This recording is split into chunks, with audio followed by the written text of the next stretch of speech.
This video is brought to you by my patrons on Patreon. Thank you so much for your generous support in funding this channel and keeping it up and running.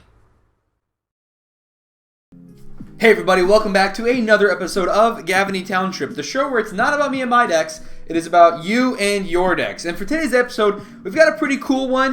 This is the final episode in this series where I do both a deck doctor or a deck tech and an additional gameplay as kind of an extra benefit for my patrons. So if you're interested in getting like random perks in addition to the ones I already I'm giving to my patrons monthly, go ahead and go to patreon.com/magicalhacker. For today's episode, we're going to be looking at Jack's Morophon the Boundless deck, doing a deck tech, and then jumping into a gameplay with it. So let's go and start talking about this deck with the commander being the first thing we'll talk about. Morophon the Boundless is a 7-mana legendary 6/6 shapeshifter with changeling, which says this card is every creature type, and as Morophon the Boundless enters the battlefield, you choose a creature type. So spells of the chosen type you cast cost Wooburg less to cast. This effect reduces only the amount of colored mana you pay, and then other creatures you control of the chosen type get +1/+1. So basically, the way it works with Morophon is you can choose, let's say, squirrels, right? Now you've got a squirrel commander. It's all 5 colors, so you can play all those 5 colors if you'd like. You don't have to, though. You could make it a red-green squirrel deck and just make your squirrels cost red and green less to cast.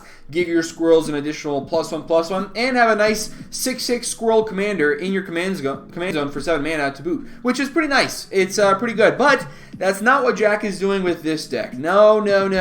He's going full-on Changeling Tribal. So we've got Universal Automaton, Amoeboid Changeling, Shapesharer, Unsettled Mariner, Avian Changeling, Ghostling Changeling, Mirror Entity, Taurian Mauler, Chameleon Colossus, Irregular Cohort, Cairn Wanderer, and Valiant Changeling as 12 cards in this deck. So 12 of the cards in the deck are Changelings. They're trying to get a lot of benefits from the rest of the deck, and we'll talk about that in a second. But one thing I want to mention, you don't see a whole lot of Changeling-based decks.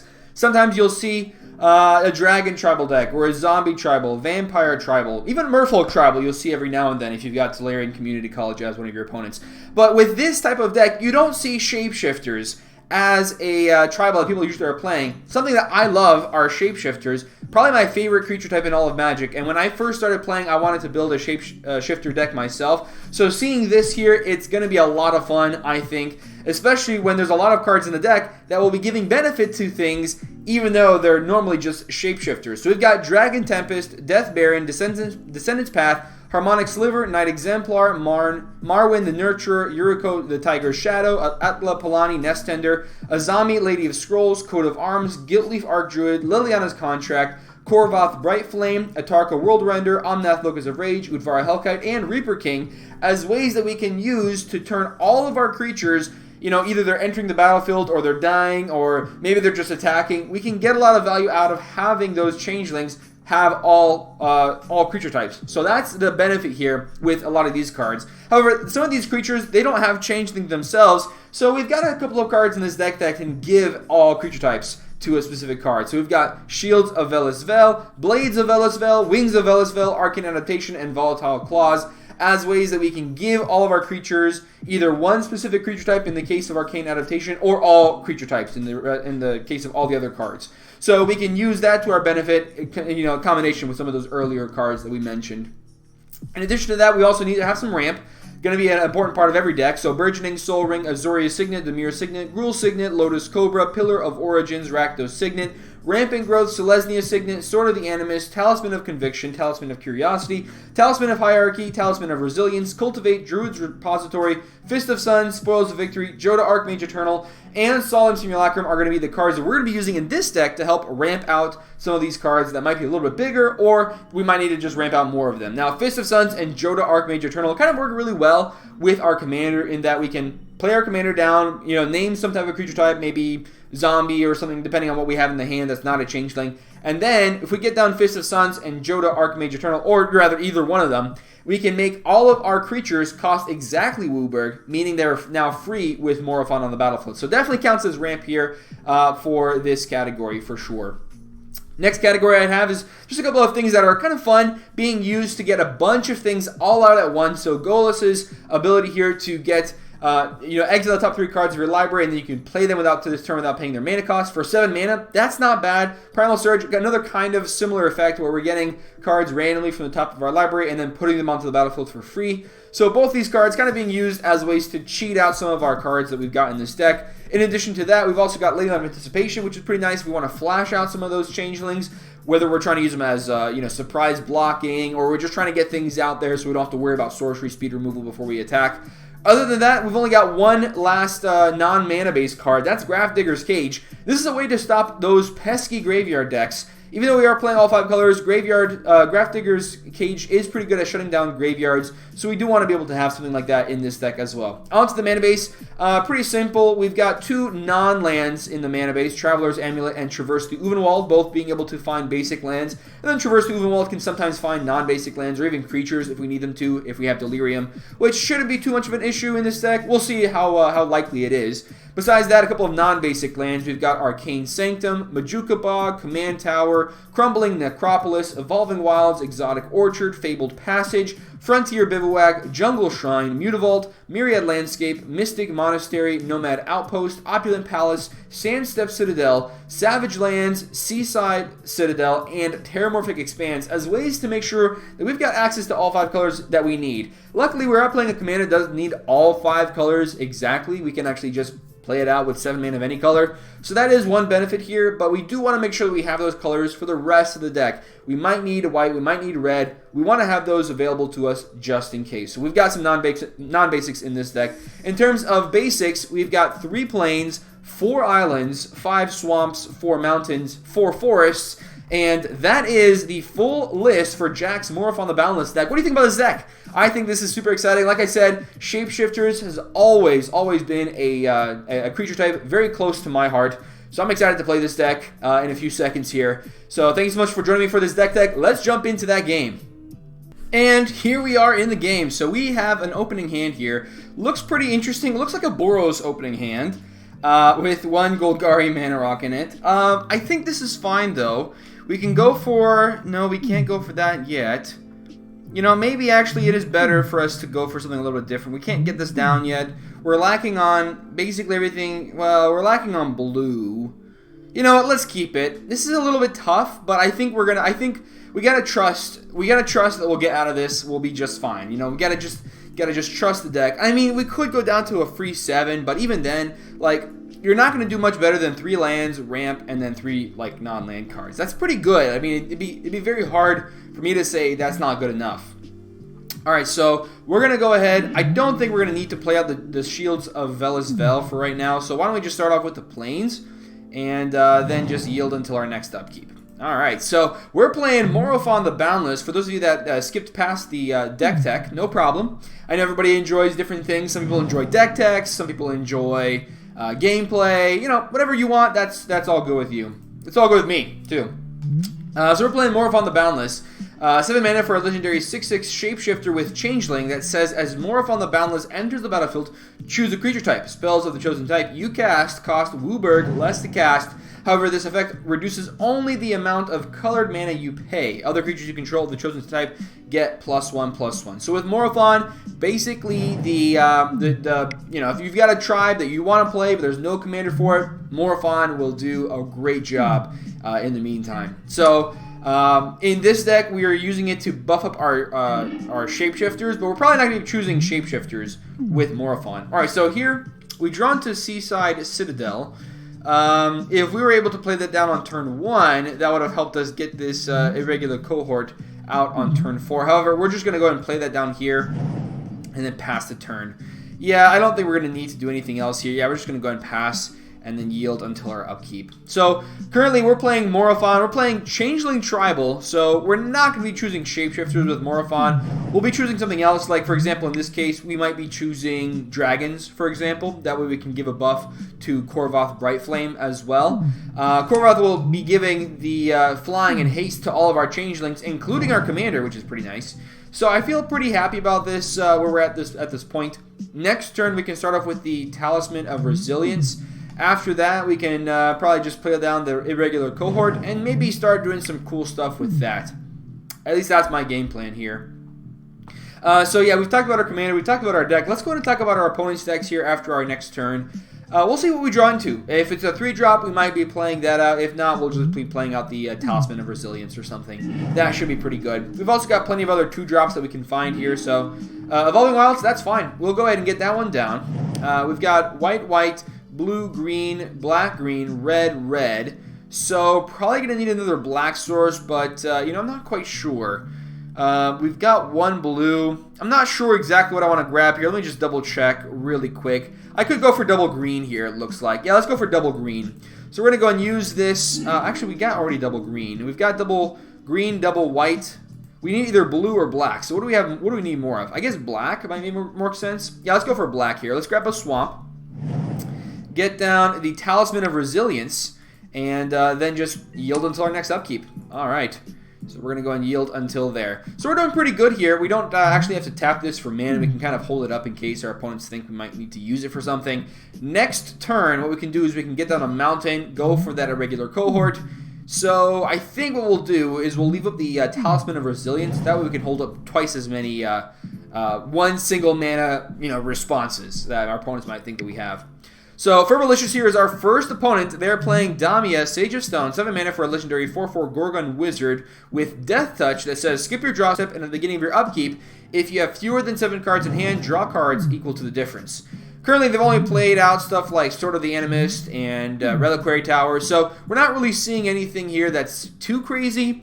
So, I'm not exactly sure what we're going to be seeing from Damia. Normally, what I've seen is something very similar to those Kozilek decks where you're playing a lot of mana rocks out to try to get your Damia out there and refill your hand before someone can really deal with you. And then after that, you start controlling the board and either board wiping, drawing extra cards with Damia, playing out Pillow Fort just to survive until you can eventually win the game with an infinite combo. That's the way I've seen Damia decks work out, and I haven't really seen anything besides that, so I'm hoping nothing's going to be too scary from Damia.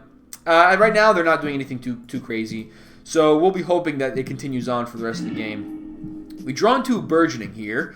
That does sound pretty good. I do like the idea of that.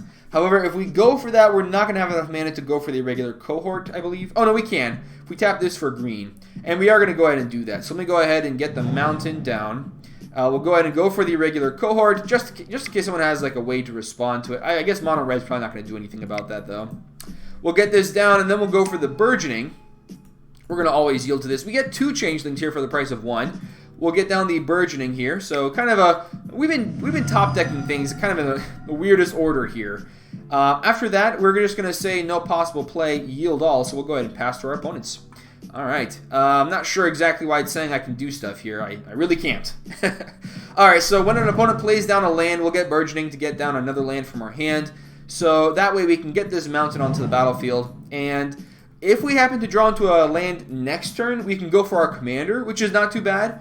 If not, what we'll probably go for is Korvoth Brightflame from the hand, giving our knights, because these are technically knights here, we give them flying and haste. It is kind of interesting that Changeling doesn't just give the shapeshifters the ability to have all creature types that are kind of normally thought of as being like Changeling, within the realm of what Changeling can do when it comes to flavor and lore. But when it comes to like other things beyond that, it's kind of weird how Changeling still allows these cards to get those creature types as well. So for example, Changelings make sense for them to be merfolks and vampires and zombies all at the same time. Totally makes sense. But does it make sense for them to be clerics and soldiers as well? Like, doesn't that require like formal training? I would assume when it comes to that type of stuff, Changeling, they're out of their league when it comes to that kind of stuff. I don't know. It definitely seems a little strange to me. Second opponent here is the Big Red 1987, playing Purphoros God of the Forge, 4 mana for a legendary enchantment 6/5 God with Indestructible, that as long as their devotion to red is less than 5, Purphoros isn't a creature. Currently, they've only got 3 devotion to red, so it is not a creature at the moment. Big important ability here. It says whenever another creature enters the battlefield under your control, Purphoros deals 2 damage to each opponent. Then they can pay 3 mana to give creatures they control +1/+0 until end of turn. So this is definitely going to be a mono red token deck. All right, so do we want to give them wild or free? Sorry, I'm going to finish that thought in a second here. Wild or free? I'm going to say free here, because free is limited to their 4 cards in hand. Free because 4 in hand. Let's just put it that way. Free because 4 in hand. I mean, if they've got big creatures in the hand, that's fine. They can lose those cards in hand. I have no issues with that. But them getting free creatures from the top of their deck, not exactly what I'd like them to get. So yeah, with Purphoros, they're definitely going to be playing like a token-based deck where they're playing a lot of tokens, playing things that make tokens, and using that to try to get all of us down from 40 down to 0. So that typically makes... Ooh, they've got Godo Bandit Warlord and Nullspine Dragon. No damage being dealt here. Kind of curious how everybody else decided to vote. We were the only free vote here, it looks like. So, yeah, interesting choice here. Only free vote. They're going to go and use the Eternal Witness to get back the Selvala. Yep, this is kind of an issue here. You and or at least one permanent you control becomes the target of a spell or ability. Okay, so they're going to go ahead and deal 2 damage to Captain Obvious. Okay, I'm not sure exactly why they're going for that. It doesn't really help with their creature here. Yeah, I'm not sure why everybody voted for Wild there. I think it was definitely a lot better for them to vote for free. It might signal to them, or signal to us, that they've got some board wipes in hand. I don't know how I feel about that, but we're going to see if that's the case for sure.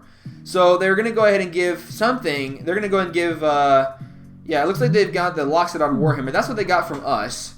So what do they want to do here with those creatures? They're going to go and give Godo... Oh, I'm sorry. No, that was something from Godo's ability. From us, they probably got something. Let me even see here. Yeah, it doesn't say. It doesn't say where it came from, but that's fine. I don't think it's gonna matter all that much. So we're gonna see 6 coming in at us, 6 going in at the big red. We'll just take the 6. I mean, I'd hate to take this much damage all at once, but you know what? If it's fine for us, I think we'll be okay. So what do we want to do?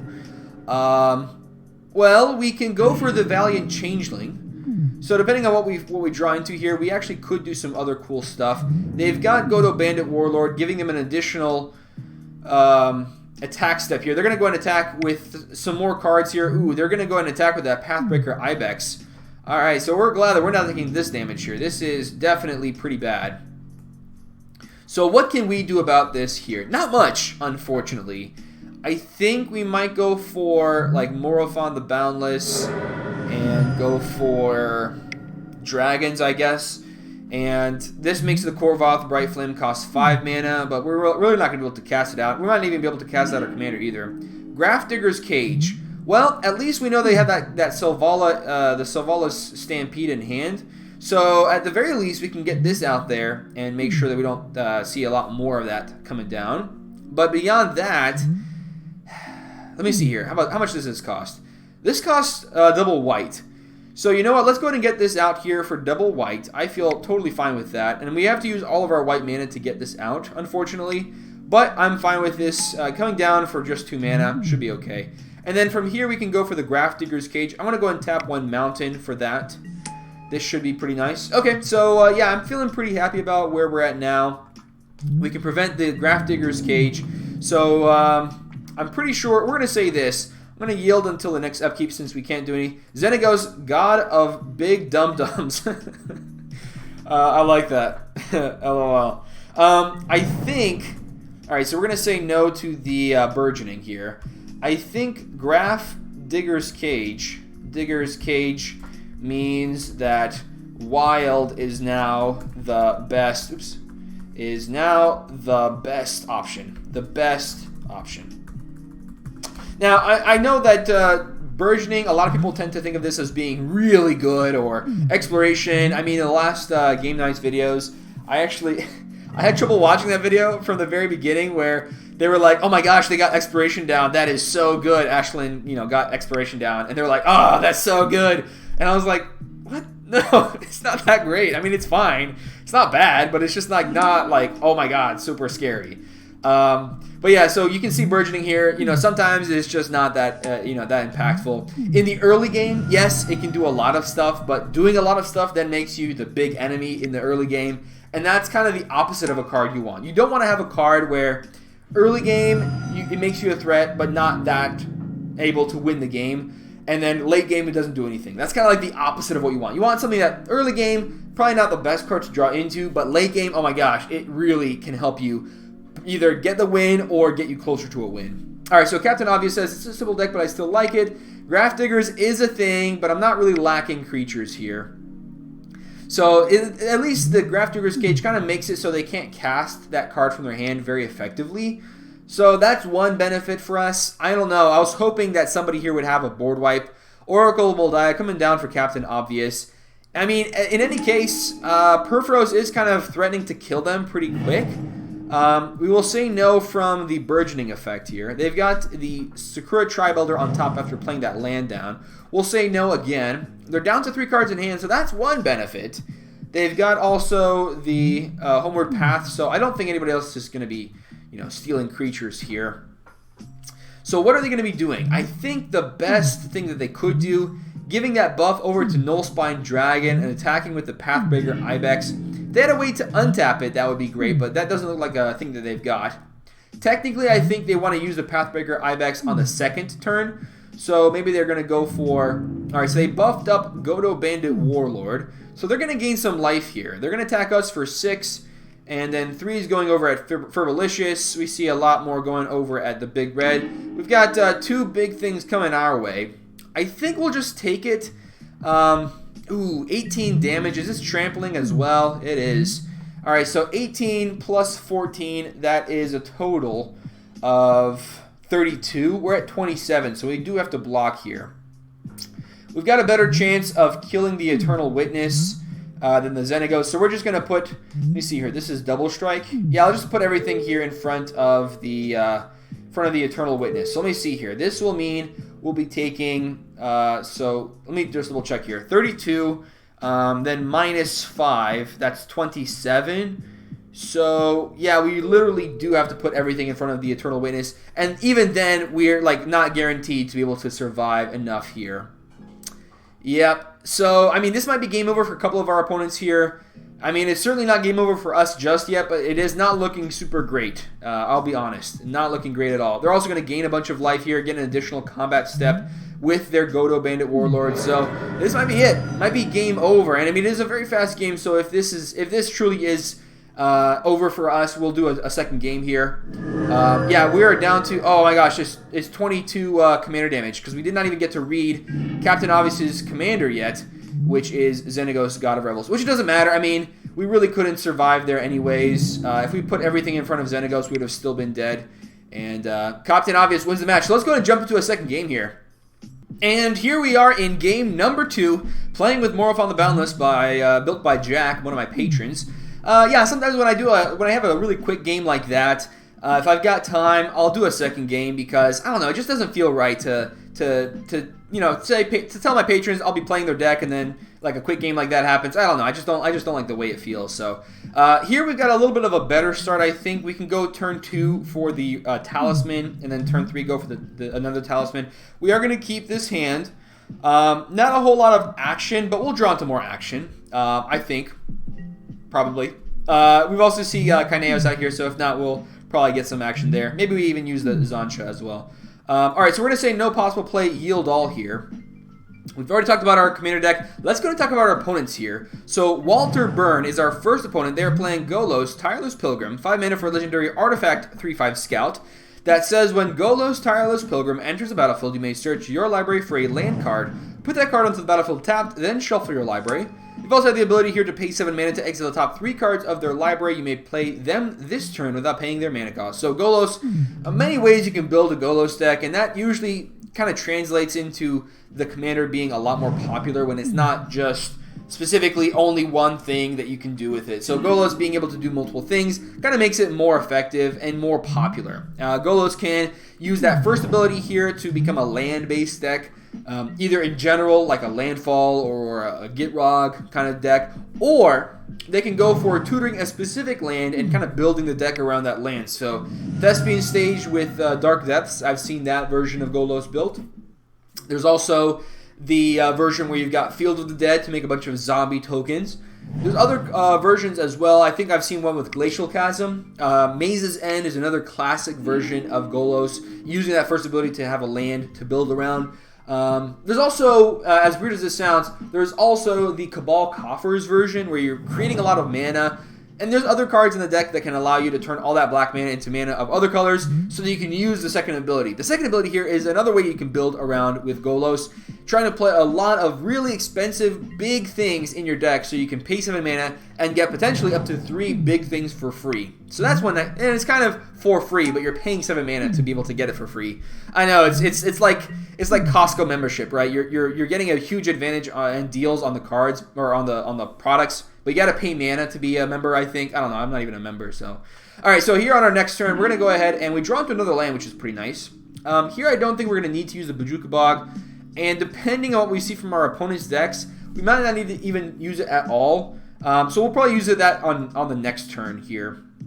For right now, I think we're just going to start off with, this is everything is for red and blue. We'll go and get down a mountain and then play down the Talisman of Curiosity and get that down. So we can make sure we have all 5 of our colors and then yield until our next upkeep.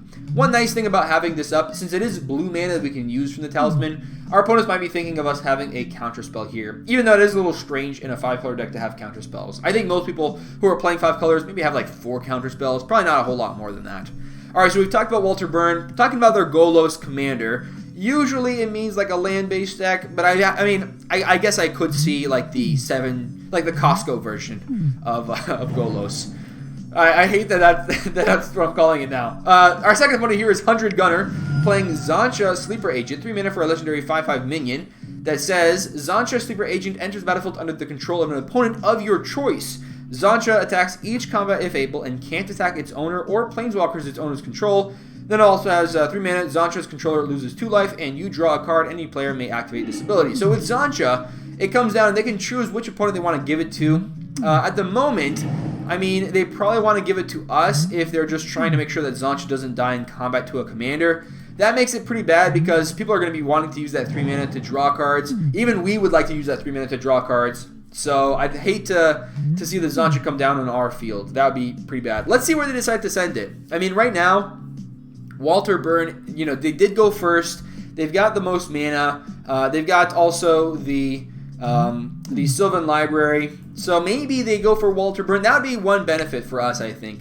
I'd like to see that happen that way. They're going to go instead for the Solemn Simulacrum, just kind of waiting to play out the Xancha until later on. They're going to go ahead and find a basic land and get to draw a card when that dies. So, all right, so that's our second opponent. With Xancha, I'm not sure exactly what this deck will be doing.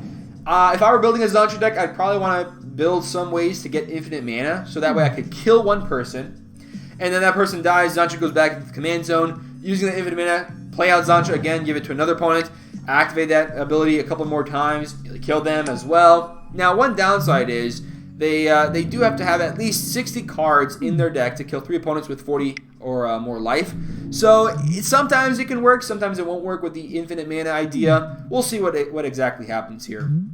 Alright, so Creven 805 is our third and final opponent. They're playing Kaineos and Tira of Meletus. 4 mana for a legendary 2/8 human soldier that says at the beginning of your end step, draw a card. Each player may put a land card from their hand onto the battlefield. Then each opponent who didn't draws a card. We drew into a Chameleon Colossus, which is pretty nice. I think that's worth not playing out the Talisman of Resilience here. We probably going to play it on the Forest. And yeah, we'll use green here, and then 1 and 1. We don't have to pay any life from the Talisman. Getting down the Chameleon Colossus, I think is pretty nice.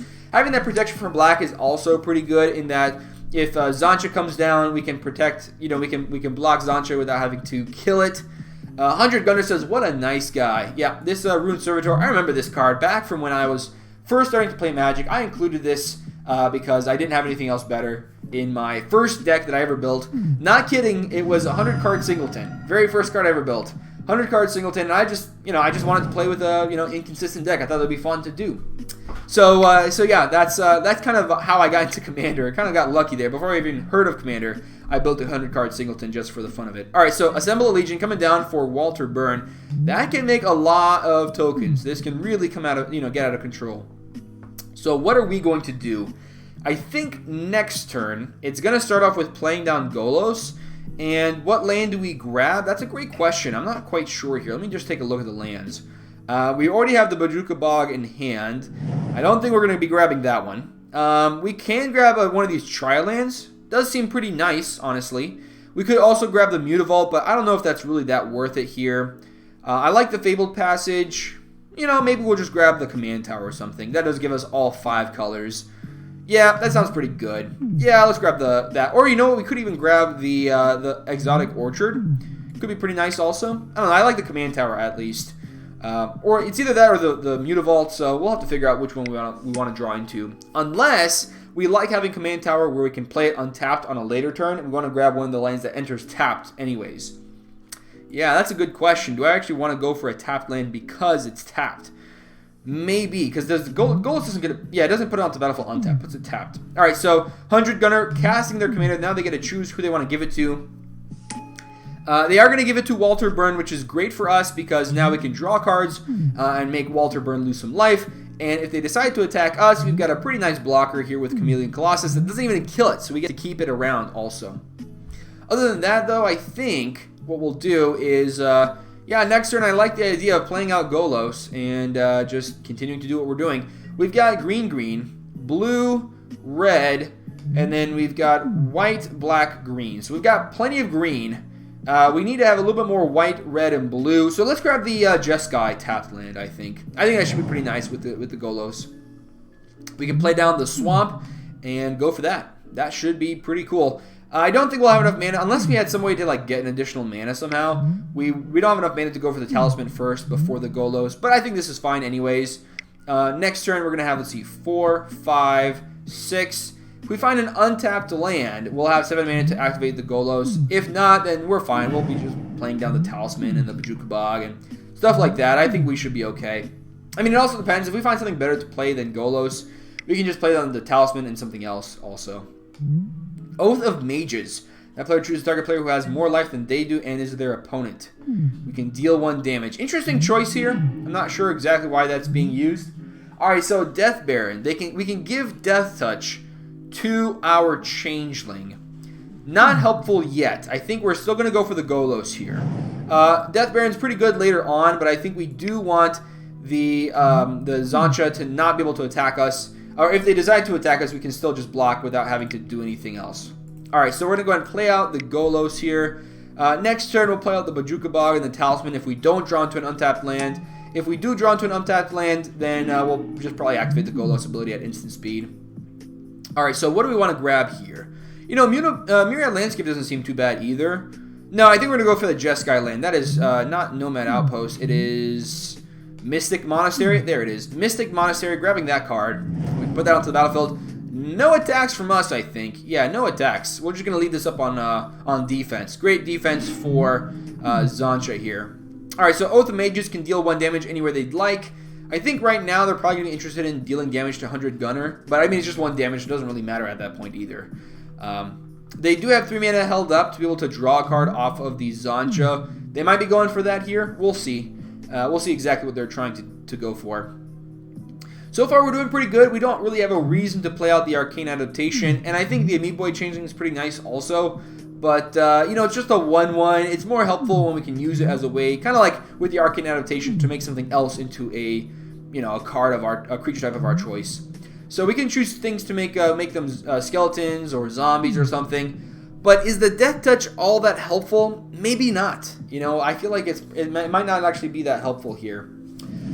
You know what's funny? If we choose skeletons, we can give itself +1/+1 and Death Touch. So Death Baron normally doesn't give itself anything because, you know, lords typically say like other zombies. But here, because it says skeletons and it's not a skeleton itself, we can actually choose skeletons with Arcane Adaptation and then make this into a skeleton also. So next turn, we can go, let's say, well, actually, hold on a second. That would be too much. I was thinking we can go for Arcane Adaptation, Death Baron, and Talisman. But I think if we had that much mana, we'd probably just go for the activated ability from the Golos. Alright, so 1 token coming down for Walter Burn. We talked about their commander, and I believe we talked about Zancha. Like I said, I think this is going to be based around... Ooh, Paradox Haze. I think this is going to be based around, you know... at some point, creating infinite mana to kill opponents 1 at a time. That's what I would do, personally. I think that's probably the best way to build Zancha. It could be a black-red Punisher deck, where it's like, I'm just going to hate on 1 person from the beginning of the game, and then kind of move targets as I kill people 1 by 1, maybe. Alright, so we're going to go ahead and block here with our protection from Black Creature. Not going to kill the Zancha. Glad I left this up as a blocker. So, do they have a way to deal 1 damage to their own creature? Maybe, but right now it looks like we're just going to give 2 high fives. Just, you know, come and they just give each other a high five because they don't kill each other. Alright, so we're going to go and, they're going to go and pass the 100 gunner. Like I said, I think that's going to be the game plan here, is they're going to go for the infinite life. Our third and final opponent here for this video is Xenegos and Hero of Miletus. 4 mana for a legendary 2/8 human soldier that has that ability. At the beginning of your end step, draw a card. Each player may put a land card from their hand onto the battlefield. Then each opponent who didn't draws a card. This one definitely feels like it's going to be group hug, although we are seeing some group slug cards as well. So I'm not quite sure exactly what they're going to be going for. I guess in some way you could find this to be a group hug card. I guess. It's kind of a stretch though. So I'm not exactly sure if that's what they're going for here. They do have this card, which definitely feels like group hug. So that's what I think they're going for. It's probably going to be a group hug deck where they're trying to help all opponents, maybe just one opponent at a time, but more often they're just helping all opponents like indiscriminately, and we should be getting some help from that. I think the last time we had a group hug deck on the channel, I ended up using that to my advantage and winning the game from there. Alright, so Silent Arbiter says no more than 1 creature can attack each combat, no more than 1 creature can block each combat. I think that turns off Xancha's ability here, because Does that combo with Xancha? I don't know. I know a lot of times when you have like a Pillow Fort based effect with cards that say you have to attack, it usually makes it so that those abilities turn off because, you know, Silent Arbiter can make it so that Xancha cannot attack. So it no longer is able to attack each combat. So it just works a little bit differently. All right, they're going to go ahead and play down the Mana Crypt. They've got 3 mana. They might be holding that up for Xancha here. Okay. So from here, what's going to be their game plan? That's a big question. Those 1/1s can't really do anything about Silent Arbiter though. Let's see what if they're going to go for. They're not going to go for that 3 mana right away. They're going to go for the Vow of Malice, targeting the Xancha. So now it's got protection from. It's got Intimidate. So creature with Intimidate can't be blocked except by artifact creatures and/or creatures that share a color with it. So at the moment, the only thing that we can do is play out our Morophon.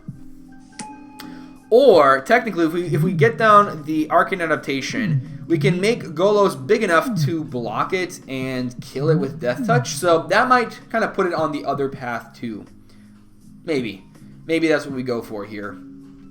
I don't know. I feel like it's probably just better to... I mean, Xancha, if they're going to attack us, what do we do? Curse of Verbosity. Hold on, they're attacking us with that? They're putting that on us? Okay, so we cannot draw cards here from that curse. Alright, so what do we do? What do we do? Well, we've got Golos. That might be part of the reason. Yeah, I'm not quite sure. I think if we can draw into an untapped land, that's going to be the best thing that we can draw into here. In that we can use that ability to... Yeah, we're going to go ahead and deal 1 damage. Choose a target opponent who has more life than they do. It is there. Okay, so we're going to say 100 Gunner. So we're going to choose them, because if we can get rid of that Xancha, we'll be pretty happy. Alright, so we're going to go ahead and say yes to that ability. Not bad. Alright, so let's go ahead and draw a card. We draw into Gruul Signet, so that's not what we were looking for. So now we've got to make a decision of what else we're going to be doing. I kind of like the idea of going for the Arcane Adaptation and the Death Baron. But the problem is we lose our Death Baron by blocking the Xancha. And personally, I'd like to find things that can block Xancha without killing it. So that makes it a little bit harder too. We're going to start off with the Bojuka Bog. I'm not sure who I want to target with the Exile ability. I feel like probably the one who's going to have the most likely chance to recur stuff is going to be 100 Gunner here. So I'm going to go ahead and target them. On top of that, we technically... could, let me see here. I guess, you know what, let's get the Death Baron out. We're not going to use the Arcane Adaptation, but we'll play out the other, the Signets. Not too bad. So we're going to leave up all the black mana. We're going to start off with the Gruul Signet, since that doesn't produce black mana. We'll pay 1 mana here, and then pay that mana into the Gruul Signet. Play out the Talisman of Resilience. And then from there, we can go for the Death Baron. Black here. Black here, and then red, and we'll leave up that Talisman of Resilience as a way to have mana. So now we've got a way to just chump block the Xancha. It's not going to be great for us because we can't do much about it. However, we can at least deal some damage over to 100 Gunner with our creature. What does this do? Okay, so yeah, it's not going to be dealing any damage to them anyways. Although the Intimidate kind of gets around that anyways, so... We'll go and attack with our Chameleon Colossus over at 100 Gunner. See what we can do from there. Alright, so we've got plenty of mana. Next turn we can go for the Golos if we'd like to, and I do like to. I will be honest, I would like that very much. The Xancha can deal 7 damage wherever they like. They can deal 7 damage to Creven, or just make us lose our Death Baron. It depends on what they actually see more value in. We're going to just yield until our next upkeep, though, because we have no responses to anybody doing anything. How much blue mana do we have? Next turn we're going to have 1 blue mana. We have another blue mana over here. So, yeah, we'd have to pay some life to be able to get both of these down at the same turn. But I feel like it's just going to be a matter of getting out our Golos and then leaving 2 mana for something else. That Oath of Mages synergy. Oh, yeah, they got the Paradox Haze, so they can deal damage to us. Why are they dealing damage to us? I don't know what it is we're doing. We're just playing Morophon. It's not really that. It's not really that big of a deal. I don't know. We'll see what they have in mind. So they're dealing more damage to us here, rather than dealing it to 100 Gunner. They're the ones that are have made them go down to 30 life here off of that ability from Xancha and I guess other random effects as well. Okay, so they've got plenty of soldiers. However, it doesn't really matter with that Silent Arbiter out in the battlefield. They're just going to be attacking with 1 creature at a time. And I mean, from what I can tell, they like attacking with the the Xancha.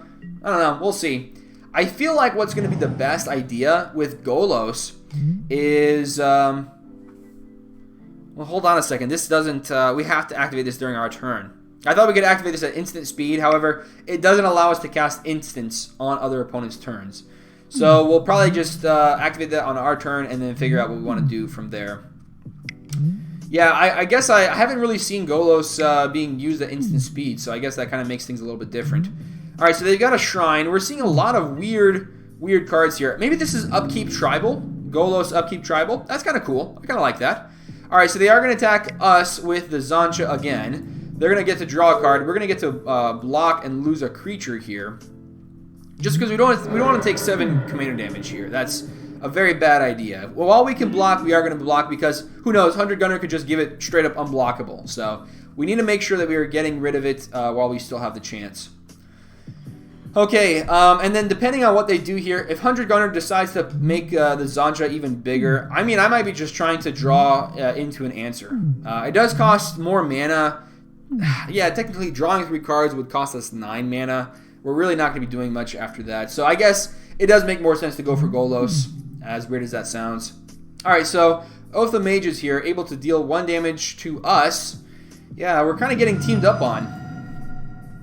Whoa, is Morophon that scary that everyone is feeling afraid of me? Sorry. We'll put a little sad face because we're pretty surprised. I mean, we're seeing the Xancha hitting us.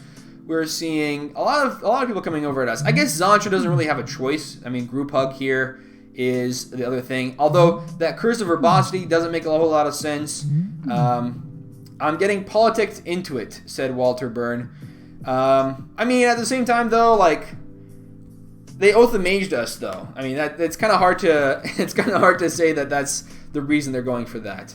I don't know. This doesn't make sense to me, but that's fine. We're just going to keep trying to get out of the situation. I was thinking before that I don't want to have the Xancha die, but now I feel pretty happy with it dying. Unfortunately, our commander is only a 6/6, so we're not going to be able to get it big enough to kill Xancha just yet. Golos, I mean, if we find something that can make Golos bigger, we'll be able to do that. But they're attacking us. We're just gonna be, keep taking the damage. So next turn, I mean, if I have to, I'll block with the Golos. Like I said, I just want to block while I have the opportunity, because very soon the Xancha might be too big to block, and that might be what 100 Gunner is doing here. Is they're trying to buff up their Xancha to be big enough where it can like one-shot people, because it has to attack, and your opponents can decide how they want to attack with it. So that's one benefit here. And it does look like Walter Byrne is going to be gaining a bunch of life, creating more tokens per turn. So what is this here? This is an Archfiend of Despair, meaning opponents can't gain life, so we're not going to have to worry about that Honden of Cleansing Fire anymore. Walter Byrne says, that's not very bueno. Yeah, we're trying to I think you can attack with a token, and because of Silent Arbiter, you don't have to attack. Alright, let me put this. Because of Silent Arbiter, Zancha then becomes unable to attack. So we're going to see here. Let's see if that actually works for them. Because they can kind of keep this up as a blocker. Doesn't seem too bad for them. And with that 1/1, they can attack somewhere else. They can do a lot of really cool stuff. That way, with the Archfiend of Despair, they're making sure that nobody else is losing. Excuse me, nobody else is losing very, very quickly. 6 damage in the air, though, especially with an ability like that, it is pretty scary, I will be honest. One benefit, though, is we can attack with the changeling. We can do that prior to the ability from Golos. Let's see if they decide to block. We're going to say no, so that means we'll get to draw a card off of the Xenegos and Tiro, which is pretty cool. Getting to draw a card is pretty nice. Let's see what we draw into. I think the best option for us to draw into something, I don't know, maybe 1, 2, 3, 4, 5, 6, 7, 8, 9. I think what is it? Primal Surge is a 10 drop, if I believe. I think that's a 10 drop here. Let me just double check. Yeah, Primal Surge is a 10 drop. So that's a card we don't want to see. Alright, so we're going to go ahead and deal 1 damage to Creven. That's the only person we can actually deal damage to. Walter Burns says, I'm not sure. I'll test it. Alright. We'll say yes with Oath of Mage's ability. We'll say yes there. We'll go ahead and draw a card for our turn. So we do have the Terramorphic Expanse. We drew into an irregular cohort. I don't know if that's really that helpful. We're going to wait to play a land here because we might find an untapped land. Alright, so we want to use Gruul Signet. Paying a red for that. Actually, hold on a second. This produces black or green. We're going to say undo on that one. We're going to tap a green for it instead. So we're going to pay red and green, and we'll tap a black, tap another black, tap a red, and I believe what we'll do. Let me just undo this because I think we can tap for this a little bit better. So white and blue. We're going to tap white here and blue here, and then we're going to tap red and green there. Tapping some black for that. We'll go red and then black, red, and green. So that way we can keep 2, talismans untapped. All right, so we've got Yuriko, Nomad, and Cultivate. So we're going to go ahead and play. I guess we'll play out the Cultivate. Yeah, we might as well play out the Cultivate. Cast that. And then from that land that we get into the hand, we can just, play that as our land for turn. So I think out of all the cards I'd like to play out, it'd be nice for me to get out Arcane Adaptation probably. So let's go ahead and get the blue land. So we're gonna grab an island, and we're gonna grab. I think here let's grab a plains because we don't have a plains out yet. We'll put a plains onto the battlefield tapped. Put an island into the hand. We'll play out the island, and then from here we can go for Yuriko for free. Hold on a second. Can we ninjutsu this? I think technically, yeah, we can, right? What would we want to ninjutsu though? That's a big question. I don't think we actually want to ninjutsu anything. We'll just go for this. We'll go for we'll play out the Yuriko, play that out, and then we will go for. We can kind of minimize this because we don't need this anymore. And then we'll go for the attack. Go to our attack. And we will, I should have played this out as ninja, but that doesn't matter, I think. We'll go ahead and attack the changeling over at 100 gunner. Yeah, if we had attacked with both here. Although I guess Golos would have just been blocked by the Archfiend, so we really didn't have anything else we could have done. It's already a ninja, so it's not really doing anything else. I still want to get down the Arcane Adaptation, just because with the Yuriko, the Tiger's Shadow, well, actually, I guess it doesn't matter for us to get that down, does it? Yeah, it doesn't really matter. Yeah, I guess, I was thinking we can use that, but it really doesn't matter until we have 2 or more effects, and we pick which effect we actually want to give stuff to. I guess, though, getting the extra card draw from Yuriko, not too bad, so we probably just get that down for ninjas and call it a day. They are going to block with the Silent Arbiter, which is kind of what we expected. We'll go ahead and let them do that. Yeah, I guess I could have gone for the block from the Golos here before to kill the Silent Arbiter, but that's also something we actually want to have on the battlefield. So we're going to go to the second main phase. We'll play down the Arcane Adaptation, so blue, And then 1 mana here, 1 mana here. We haven't lost any life from our talismans, thankfully. We're going to go ahead and choose Ninja here, right? Yeah, Ninja. I don't see any reason to choose anything else. Alright, so choosing Ninja, and that turns all of our creatures into Ninjas as well. So now, you know, if anybody died, if anybody lost life, looks like Creven did lose a little bit of life there. They've got double upkeeps from the Paradox Haze. No life gain from the Honden, but they do have that Oath of Mages. They're going to go ahead and use that. Where do they target this? I can't really see who they targeted here.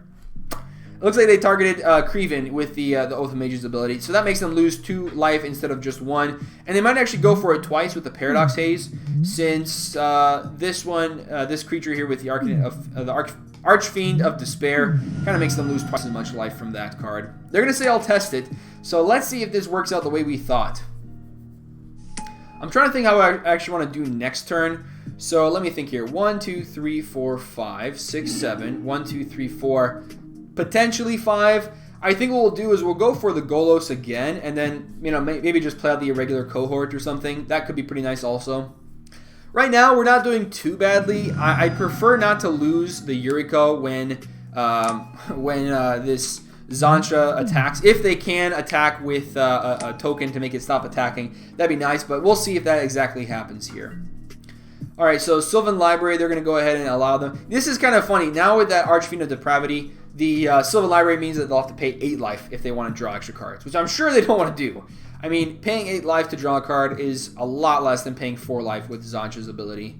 So what do they want to go for here? They're just going to keep the 30 life total, be pretty happy with that. So if I were them, I'd be trying to find a way to get rid of the whole board. Actually would be not too bad. I mean, they're getting a lot of tokens. Next turn they'll have 11 tokens with haste, so I don't really see them having too much of an issue there. Yeah, I'm not sure what's going to happen here. I'm not sure what's going to be going on.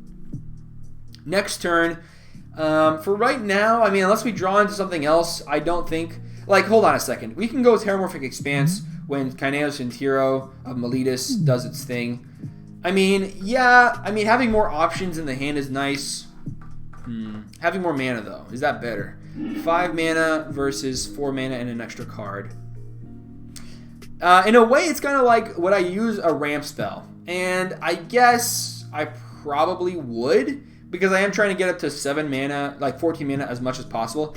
Each opponent sacrifices a creature or planeswalker. Alright, so regardless, they're either going to get rid of the Silent Arbiter or get rid of the Archfiend of Depravity, which is pretty nice.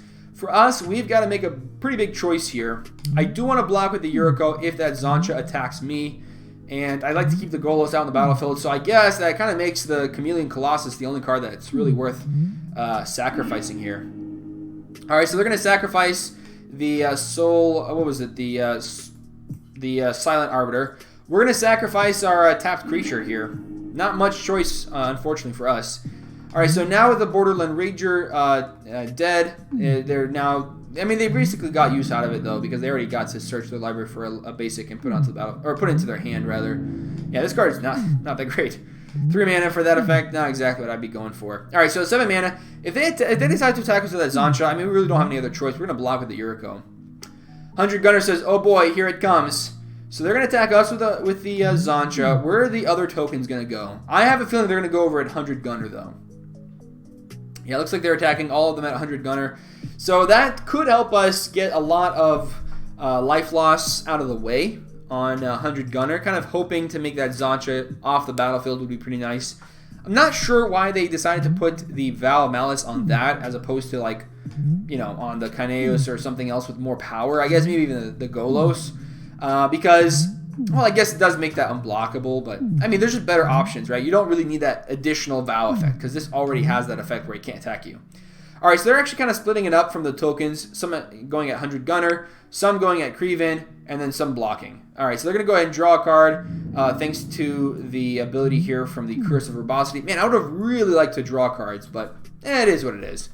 If anything, I would have assumed they would have put it on Walter Byrne, but, you know, I don't know. Yeah, maybe it's just better this way.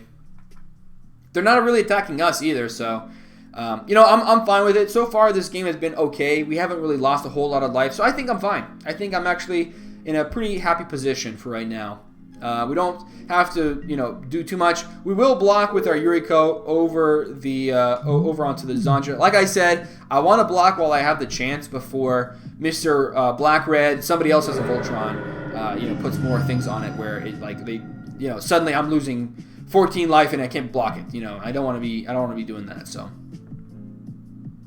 All right, so we block there. We've got our Golos. We're probably going to be using it again, honestly. Now that our Yuriko is dead, the Arcane Adaptation kind of doesn't do much.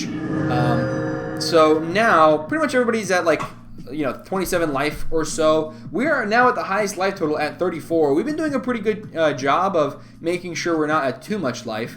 However, 100 Gunner, depending on who they want to actually target with the Oath of Mages, we might be going down to 32. They're going to hit, it looks like Walter Byrne, potentially. Yeah, they're going to hit Walter Byrne, putting them down to 28. So when Creven goes to their turn, they can either choose to put them down to 26 or put us down to 32. Now, if they choose to put them down to 26, that means that they could choose 100 Gunner to put them down to 26 as well. So we'll see exactly what happens from this point. We don't have a ton of recursion in this deck to be able to get back our creatures. So I think on our next turn, we're going to go for Golos and try to get something pretty good off the top. Now, if we found a way, let's say we happen to find the Primal Surge, I would totally like to go for that here. It'd be pretty nice. I know there's a good number of, non-permanents in the deck, but it's worth the risk, right? We can play it out there and potentially get a whole lot. I know I've been talking to Jack, and I think a couple of weeks ago, he mentioned how he'd like to make the deck have no non-creatures in it so that Primal Surge can become a win. I mentioned there's an enchantment called Solitary City. I think or City of Solitude. That's what it's called, I think. City of Solitude, where when it comes down, opponents can't do abilities or spells on your turn. So not even mana abilities you can't even do with the City of Solitude. So that allows you to get a pretty big board state and win the game without having anybody. You don't have to worry about your opponents interacting with you thanks to what they got. Let's say you had a Eureka or something along those lines. I think there was a card from an Unglued or Unhinged set that allowed everybody to get a Primal Surge, which was kind of funny. And I remember I was using that card there when I built that deck. I was like, okay, I need to have City of Solitude so that when other people have creatures with, abilities, I don't want to be dying to their big board state. Kind of the same thing if you're using Pixies of Pandemonium too, which is another really fun card if you want to have a bunch of free things onto the battlefield. Alright, so Mizzium Mortars going to deal 4 damage to each creature they don't control, which will kill this Gardegomazoa. Will not kill our Golos, thankfully, but will kill all these tokens here. So that does make it pretty nice. They are going to make us discard a card on our next turn, so if we want to cast one of these cards, we're going to want to cast all of them. I think, though, when it comes to our next turn, we'll probably just get the card draw from the Chaos and Tira. We don't need the extra, if we draw into a land, we'll just discard the Terramorphic Expanse, I think. So let's see, Mizzium Mortars. Is this going to be a counterspell from the Walter Byrne? It looks like that's what they're going for.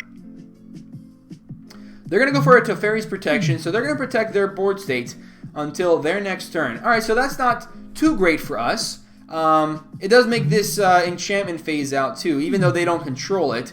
The way phasing works is it phases out all the things attached to creatures you control too. So this is now phased out. We can't actually use enchantment wipes to get rid of the ability for the Zancha to attack us past our Morophon if we decided to get that out. Alright, so Gardegomazoa does die here. Thankfully the Kinetic Tiro survives. And, this is pretty good. Basically, using that 6-mana spell only got rid of the Gardegomazoa and the Teferi's Protection from the hand, which I guess is usually pretty worth it. If you can get rid of the Teferi's Protection earlier, it makes it a lot easier to survive. But it depends. Does 100 Gunner have a way to survive an onslaught of all those tokens in addition to the extra tokens being made next turn? So let me see here. They've got 1, 2, 3, 4, 5, 6, 7, 8, 9, 10, 11, 12. They're going to get an additional 11 next turn, so that's 23 tokens. That can put them down to 24, and that combined with stuff like the Oath of Mages could mean that they die. Right now, they do have the lowest life total, so that Oath of Mages is probably not going to be doing anything, but for life, I mean, that's pretty easy to die from there.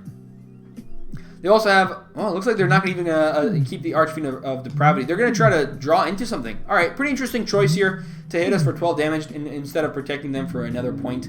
Yeah, that's fine. We'll take it. We don't have any ways to block anyways, so we're just going to take the 6 damage. And then going to our turn, I mean, it's going to be pretty tough. We're going to be down to 22, so not the highest life total anymore at all. Oh, well, it is what it is. So what do we want to do from here? I guess next turn, like I said, Golos is going to be our first thing on the schedule. We'll start off with Golos, and then from there, see what else we want to do, I think. Meat Boy Changeling's pretty nice. Doesn't have flying, so we can't protect ourselves for another 12 damage. A board wipe would be pretty nice, honestly. Words of Wisdom. So what does this do? You draw 2 cards, and each player draws a card. So we draw into a land. So now with the Xenegos and Tiro, if we get down a land and play a land, are we gonna have enough mana to go for Golos twice? 1, 2, 3, 4, 5, 6, 7, 8, 9, 10, 11, 12, 13. 1 mana too short. So we're gonna say no to draw an additional card. We're gonna discard the Terramorphic Expanse to the ability from the Eldest Reborn. Yeah, I mean, it's fine. I wonder what they're going to use with that 3 ability. You know, I'm not quite sure. There's not really a whole lot of creatures in the graveyard that it's going to be, like, super great to get out. And even then, like, I don't want to see them getting out that Archfiend of Depravity from the graveyard, because that'd be pretty bad, too. So probably what we're going to do is kill this creature after they have that 3rd chapter out there. Is it Locket? And I'll answer that. I'll answer that for you. It is. Borderland Explorer re-entering the battlefield. They used that with what did they? How did they get that out of the graveyard? I'm kind of missing something because that was in the graveyard. Oh, I'm sorry. No, that's a different card. Each player may discard a card. Each player who discarded a card this way may search the library for a basic land, reveal it, put it into their hand, then shuffle their library. All right, so not doing anything by not discarding a card, basically. Yeah, because there's no way we could have gotten out a second land here. Alright, so this is whenever it attacks or blocks, each player draws a card. That's not too bad. What do we want to do on our next turn? I'm hoping that Golos finds us something that gets us out of this situation. Otherwise, I mean, we're hoping for a board wipe or a spot removal or something. We're going to say no again because we want to draw cards. And we're going to try to draw into something pretty good here. Yeah, I think what we can do is, if we keep the land in the hand, then we can use Xenegos and Tiro. Or we draw into a command tower, so not exactly what we're looking for. From here, I think the person I like to target is going to be 100 Gunner, because they're the ones that have, you know, made us lose a lot of life up to this point. So I want to make sure that I'm getting them off the battlefield as much as possible. They're down to 26. So what do they want to go for from here? We'll draw a card for our turn. We draw into a Talisman of Conviction. So I think... Excuse me. I think what we'll do is we will play down the Terramorphic Expanse. Yeah, play that out here. We're going to go ahead and crack it so that we can make sure that we have just a little bit less likelihood that we're going to grab a card with Golos that we don't want to have. And I think we've got pretty much every color of mana that we need. I'm just going to grab like an island here just because, you know, might as well. After this, we can go for the Talisman of Conviction. We can tap a black source for that, and let's say a red source, because I think we got plenty of red sources here. Talisman of Conviction, going to go ahead and play that one down. And then we're going to go ahead, and I think here it's time for us to use Golos' ability. So we're going to pay 1 mana from the green source. So we're going to go ahead and use Golos' ability, black, white, and blue. And then 2 mana left over. So let me see here. We've got everything is here except for white. So we're going to use a white talisman. That's going to be the Talisman of Conviction, tapping that, and then we'll tap down the non-blue one. Yeah, we'll tap down the non-blue one. All right, so we're going to go ahead and get Golos' ability one more time. All right, so we're going to go ahead and play down the Liliana's Contract. It does make us lose 8 life, though, which is kind of a big deal. However, with the Atarka World Render, I think this should be okay. We'll go ahead and start off with that, see if anybody has a counter spell that they want to use. We'll go ahead and get down the Liliana's Contract. We might draw into an answer here of some sort. So, yeah, we will lose life, but if we can find an answer to this card, we'll be pretty good. Alright, so until end of turn, target creature has base power and toughness 4/4, gains all creature types, and gains flying. So we can attack for 3 double strike over at 100 Gamer. Atlapalani. This one's another interesting one. I do like the Velis Vel. Hold on a second. We go for this. We make that a dragon. We attack with it. Deal 8 damage. You know what? Let's go for it. Let's do some more damage. All right, so we're going to say instant. We're going to choose the Golos here. Make it into a 4/4. Yeah, I feel like the 4/4 makes more sense here. And then we're going to not use any life. We're just going to keep our Sandstep Citadel untapped for us. We're going to go and turn it into a dragon. So it's got all types. Pretty nice. And then let's go begin combat. Should be pretty good here. So we're going to attack here. 100 Gunner for 4 double strike thanks to a Tarka World Render. We're going to always yield to that ability. And now, with this ability, we can deal 8 damage to 100 Gunner. And that could allow Walter Burn to get in damage to kill them. So that's one benefit here. We can get the Zancha off the battlefield and not have to worry about it anymore. Alright, pretty cool. Pretty cool. I do like next turn going for Atlapalani and a bunch of changeling creatures. That could be pretty nice. Right now, we do have the Atarka World Render to block the Zancha if we would like. However, it's not going to kill it, unfortunately. So that's one downside in this situation. But I do like it better than taking, you know, a lot of life. And for some reason, the Vow of Malice is not phasing back in. So now we've got a way to oh, you know what? I just realized it did not give phasing to the Vow of Malice. So it caused it to phase out and never be able to phase back in. Wow, that is crazy. That is crazy tech right there. We're gonna always yield to. Yeah, you know what? Let's just yield until our next update because we're not doing anything here.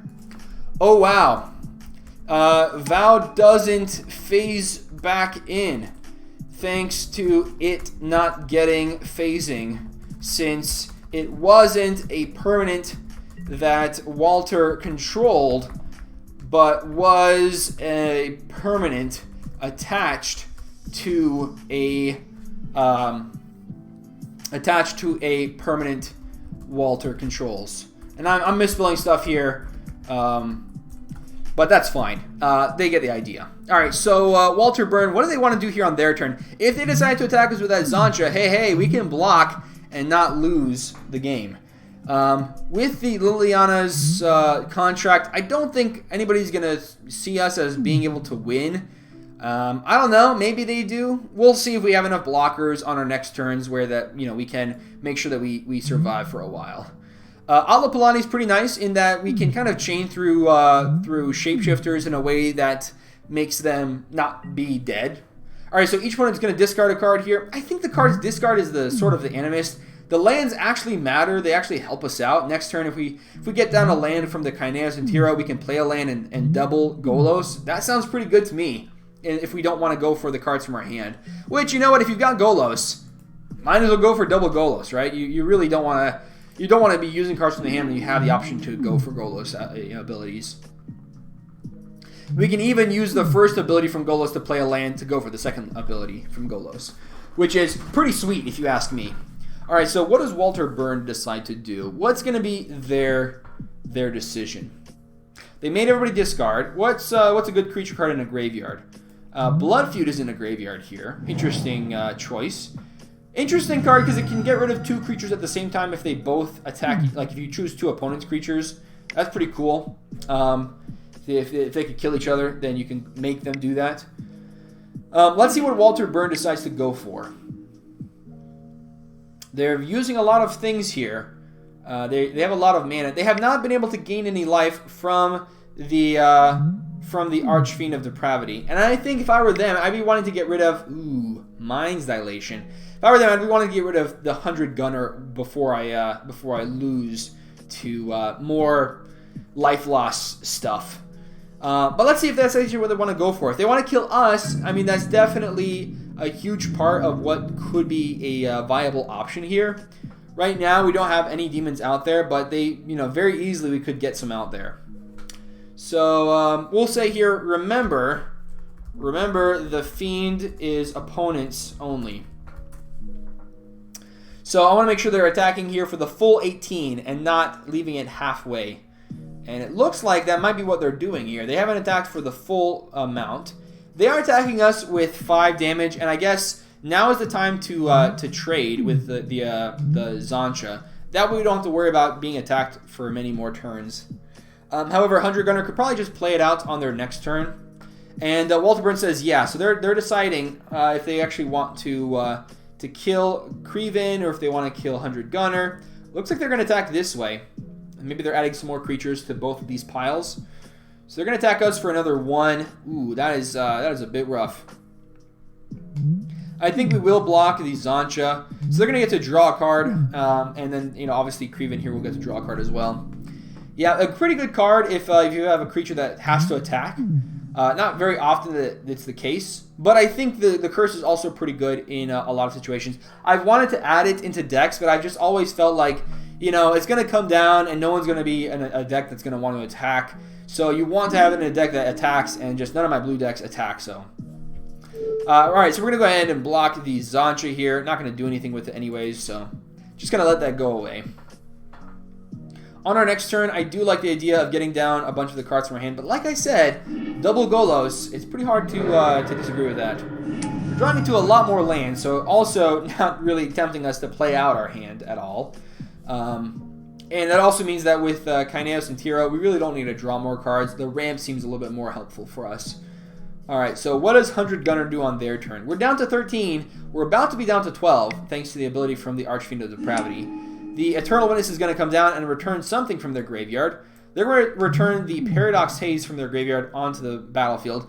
This actually went away when they had protection from everything, thanks to the Teferi's protection. And that, makes all the auras, unequip, so, or unattached. So that's why that went into the graveyard. Now with that Mind's Dilation on the battlefield, we actually might be seeing Walter Byrne be in a much better situation than us, unfortunately. A board wipe would be nice, but I mean, they've just got so many enchantments. It's going to be very hard for us to deal with that. Enchantments are my favorite creature type, or rather my favorite permanent type, and you can definitely see why here. We've got a lot of abilities on enchantments that together are doing a lot of craziness. So yeah, enchantments, pretty cool. Pretty cool. Alright, so 100 Gunner, they're at 12 life. Not dead yet, which is a surprise to me personally. But they do have their commander. They can replay it, and then from us, do they give it to us this time, or do they give it to somebody else? Technically, they don't want to give it to Walter Byrne. They want to give it to somebody who would attack Walter Byrne. And they know that we would probably not attack the Group Hug deck, so they could probably give it to us, and then we could start attacking over at Walter Byrne. That's not too bad, I think. It's not too bad. Yeah, I'm not sure. I'm not sure exactly what's the best idea here. Alright, so 100 Gunner, what do they do? This deck has been a lot of fun, honestly. A lot of different things that we can do, a lot of different options for us to play out. So I like having those options available and being able to use them. If we want to, we can go for Morophon, but we just haven't had a good chance or a good shot, a good opportunity to play it out there and get a lot of value. For right now, we're still trying to find answers to a pretty problematic board since we're down to 12 life. That is the lowest life total. We are tied with 100 Gunner, who has been doing a lot of craziness, and we really haven't. So that definitely makes not that much sense to me personally, but that's okay. Creven 805. Ooh, Exsanguinate. So this is going to kill us. Yeah, this is going to kill us unless this Mind's Dilation can find something that stops it. Well, Mana Geyser is not too bad. So what do they do with all that mana from the Mana Geyser? Mana Geyser. Yeah, we're dead here because that 10 damage being doubled means that the Archfiend of Depravity kills us. So let's see if they've got that red mana being able to be used. Each player returns a creature they control to its owner's hand. That's not bad. Then we'll be down to just 2 life. Not bad. Not bad. So Curfew here is going to be from Creven. So we have to return our Golos to our hand, which is not great, but at the same time it's not horrible either. We're down to 2 life. Smothering Tide here is now going to enter the battlefield for Walter Byrne. So they've got a ton of mana at this point. They're going to have a ton of mana after all this. All right, so Curfew, not what we were hoping to see here. But it does allow us to survive, so you know what? I'm happy with it. I am A-okay with that. What do they want to do? I think Walter Byrne's probably going to return the E-Witness. Walter Byrne says, nice save, and they are definitely happy to see the Curfew coming down. All right, looks like they are going to be returning the Eternal Witness to their hand. We've got Golos back in our hand. Next turn, we can go for Golos and then 1 activation. We kind of lose out on the ability to get 2 activations, but you know what? I'll take it. We can get down the irregular cohort, and I believe Liliana needs non-tokens, right? Nope, it can be tokens. All right, so they have to have just different names. So obviously, this 1 token is our only token we can use for that. However, we're down to 2 life, so I mean, soldiers can take us out. Creven could, if they wanted to, take us out. So what do we go for? Yeah, I don't know. I think we're going to try to just draw into an answer with the Xenagos. Like, anytime we have a chance, we're going to try to draw so that we can find an answer to this board state. All right, so 100 Gunner is going to ritual out some more mana. That means they're going to have 4 mana available. So what do they have for 4 mana that they really want to play right now? Walter Burn has 25 mana. It looks like they don't have any instant speeds in the hand. Ooh, alright, so they can go ahead and destroy all non-artifact creatures from the second chapter, but they have to survive until that point. They are now at 42 life, though, so it might be very easy for them to do that. Yeah, I think with them, let me see here. So they're at 42. Even if they decide to, if this creature decides to attack, so they go down to 39, the soldiers all attacking them will not be able to take them out. So it might be Walter Burns says, you know what, I'm ready to go 1v1 up against 100 Gunner. I just want to take out opponents while I have the chance. And they swing 10 soldiers over at Creven and then 2 over at me. That could be a problem. And so we're going to still try to find an answer to a large amount of creatures. And on top of that, a pretty big enchantment that's making hasty tokens. We'll see if we can find something. I don't think it's going to be very likely. We're at such a low life total that Altlaplani's not going to save us. Our creatures are not going to save us. So we just need to drop. We need to try to go we need to try to get as much as possible here. All right, so we're probably going to be drawing a card from Creven's ability on their commander. And I'm also not really a huge fan of this Mind's Dilation effect too, because that's going to be pretty problematic. If we can find a way to proliferate, which I don't think is going to happen, but I think if we can find a way to proliferate, this second chapter could be pretty cool. Each opponent may search their library for a creature card and put it onto the battlefield. Yeah, that's not too bad. So at least this allows us to find something that could potentially answer the board. So let's take a look. What do we have here that could help us out? Azami allows us to draw a card. Guiltleaf Archdruid. We don't have a way to... how many druids do we need? 7? Yeah, we're no way. We're very far away from that. Harmonic Sliver at least allows us to... find other things. So maybe that's what we're going to go for. Joda, Korvoth. Let me see here. Joda, Korvoth, Knight Exemplar, Lotus Cobra, Marwyn, Mirror Entity, Omnath, Reaper King, Shapesharer. Well, if we grab Reaper King on our turn, if we play a bunch of changelings out there, we can actually blow up a couple of things. But that doesn't help us survive. Harmonic Sliver doesn't help us survive either. Omnath, Locus of Rage also doesn't help us survive. Man, nothing here is going to help us survive. That's the problem. Avian Changeling. Well, let me see. Do we have anything in the deck that could help us survive? I don't see anything here. Primal Surge. So we do have Primal Surge as an option. If we have Primal Surge, we're good. Because then with Korvoth, all of our things gain haste. And you know what? Even getting the haste right now means potentially we could kill Walter Burn in the air. You know what? Let's get that out. I think that's going to be the one to grab. Yeah, let's grab that. Because haste is not bad. Haste is certainly not bad. Flying and haste, specifically. So we can... Well, they do have a way to block one thing. So maybe that's not that great. They block one thing. They take like 3. Yeah, it's not a big deal. Man. In the tank. Reaper King, it does allow us to deal with, these creatures here. Mirror Entity is okay. Azami Lady of Scrolls allows us to do more stuff. Guiltleaf Archdruid is nice, but, we're not doing much besides. This is not great. Shapesharer, well, we can copy something. If there's a creature that we could copy, what would it be?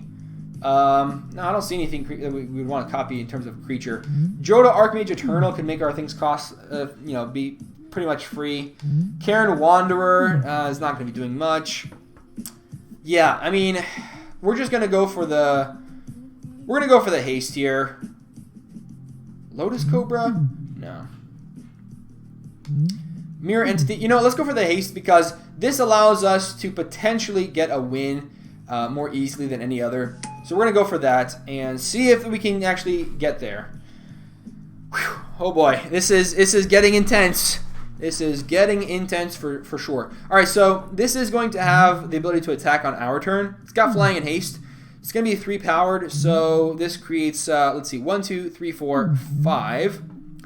So from 5, and technically we can actually get down Golos and attack with that with the Amoeboid Changeling.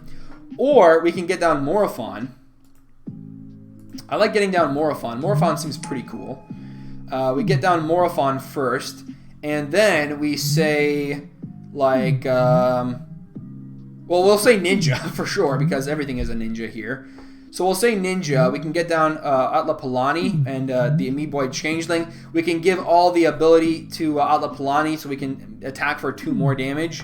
Yeah, that sounds pretty good. And we can potentially deal enough damage so that we can survive. I know this Bold Wire Heavyweights here is kind of a big issue, but you know, we just gotta survive. That's the big thing here. Those tokens can very easily take us out. Bringer of the Black Dawn here means that if we can get them down to 2 life, we're good. So we need to have 12 damage. 1, 2, 3, 4, 5, 6, plus 6. Yeah, so that is gonna be enough damage to take out Walter Byrne. And I think we might just leave up the rest of those creatures against Bold Wire Heavyweights and then try to survive. Actually, I'm sorry. We do have one creature being able to block here. So the Morophon is going to be the one blocked, obviously. And then they're going to take 1, 2, 3, 4, 5, 6, 7, 8, 9, 10, 11, 12. And the Amoeboid Changeling is only able to give one of these things. Yeah, we're actually pretty far away. We can't actually get all this down. Man, this is a pretty bad spot to be in. Yep. All right, so what can we do instead? We could just try to make as many creatures to block with as possible. And I think if that's what if that's what I had been going for, I probably would have done things a little bit differently. I mean, yeah, there's not really anything that we can do. We really do want to take out Walter Byrne. We'll see what we draw into if it helps us in any way. I think it's going to be more important for us to get more card draw than to get more lands. What is this card out here? Whenever damage is dealt to one of the chosen players, the other chosen also loses that much life. So basically, 2 opponents' life totals become, you know, combined. So what do we see from here? I guess this means, all right, so we got the partner ability. We're going to put that onto the stack. We're going to choose ourselves, although we can't find anything. So who's paired? 100 Gunner and Walter Byrne. So whenever Walter Byrne takes damage, 100 Gunner takes damage. Whenever damage is dealt to one of the chosen players, the other player loses that much life. All right, so we're going to say yes. Because, I mean, we're not going to find it in our deck. We're going to say okay. So from here, if we attack, this does not have flying, right? No, it's just got trample. So if we attack Walter Byrne, we also make 100 Gunner lose life at the same time. If we attack 100 Gunner, this one has flying, so that's going to be able to block what we have anyways. So it doesn't really matter who we decide to attack here. Yeah, this is going to be an issue. What are they going to do, though? They're going to go play out the Howling Golem. Okay. So now with the Bold Wire Heavyweights, this has Summoning Sickness. They can attack for 3 damage with that Kineos and Tiro wherever they would like. I think in this position, it's probably just better to keep it up as a blocker because they are at 9 life, and dealing 3 damage somewhere is not really going to change anything for them. So what do we do on our next turn? We're going to have to wait and see what we... They went for some type of destruction. They destroyed some enchantment. I didn't see what it was, so let me just go ahead and take a look. It was something that belonged to Walter Byrne. They did it on the Assemble the Legion. So if a board wipe happens, we're going to say no. If a board wipe happens, we're good. We are A-okay. So we're looking for a board wipe, hopefully. We don't have any board wipes, I think, in this deck, so that's not going to be an option for us. I think that's kind of one reason why it's always great to have a board wipe when you can. All right, so we're going to draw a card. We draw into yet another land, so not very helpful at all. Really getting mana flooded here from these lands, unfortunately. All right, so next turn. I like Golos, And then we can go for one activation. You know what? That is, we don't have a way to win and kill Walter Byrne before our next turn. And even then, we don't have a way to win at all anyways. So I think it's going to be better. Let me see here. If we choose 100 Gunner, it makes Walter Byrne lose life as well. So I guess, yeah, let's pick Walter Byrne. So we're going to choose Walter Byrne here with this ability. We're going to say always yes to that and always yield, because we're not going to be responding to it, I think. We'll say okay, and let's see what happens here. Alright, so we're going to always yield to this ability as well. So 100 Gunner is going to go down to 40 life. Alright, I'm surprised they didn't decide to put it a different way. I guess, though, they just don't want to take a lot of life. Alright, so we are at our upkeep. We're going to draw a card here. We draw into... Is it another land? Yes, it is. Another land. Alright, so we've got so many lands in the hand. We are probably going to be dying from drawing these lands. Alright, so from here, I think we're going to start off with the command tower, because there's no reason not to. And then we're going to go for our commander. Actually, let's do this. Let's start off with Golos, and then activate that ability, because that will get us more cards. So we're going to go ahead and do, let me see, blue, black, and then we're going to use some of the talismans and whatnot. So we'll do one there, and then use this mana from the signet. And because I just don't want to take too much life here from the talismans. These are basically only being used for colorless at this point. So Mind's Dilation will resolve. Let's see what they get off the top of our deck. Let's see what it is. Hopefully nothing too crazy. I mean, we're not really playing a lot of craziness anyway, so we'll just try our very best here to figure out a way to not only kill Walter Byrne, but then not die to a bunch of creatures attacking. So they're going to get a Taurian Mauler, which is pretty good, but not exactly the scariest thing to get from a Mind's Dilation. So Golos going to go ahead and hit the battlefield. Let's see what we can find. If we happen to find a Primal Surge, that would allow us to win the game. So we've been doing pretty good in that we've been kind of giving ourselves the best shot at finding the Primal Surge to win with the Korvoth Bright Flame on the battlefield. So we're going to try. We're going to do our best here. Golos can find any land from our deck onto the battlefield tapped. You know, I don't even know what we're gonna grab one, of course, but I don't know what we can grab here. Glacial Chasm would definitely be great. Not an option, though. So instead, why don't we do this? Let's play out the Mutavault.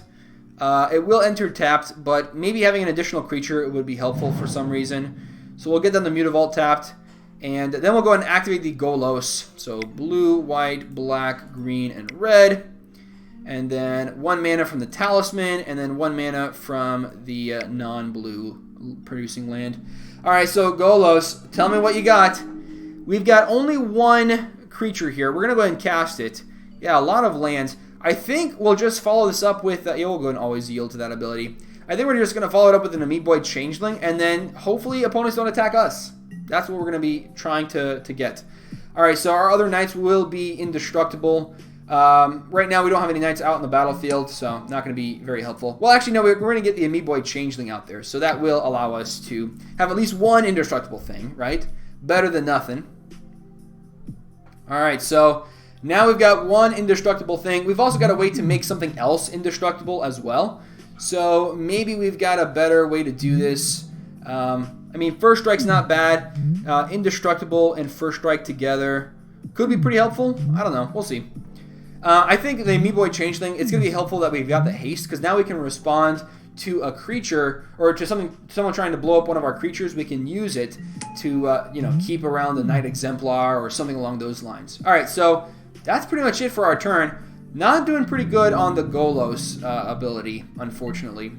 So next turn, obviously we're not going to win with the Liliana's Contract. We're down to 2 life. A lot of creatures out on the board that could very easily kill us. Let's see if any opponent actually wants to kill us, or if they want to keep us around for some reason. Alright, so Bringer of the Black Dawn going to make them lose 2 life.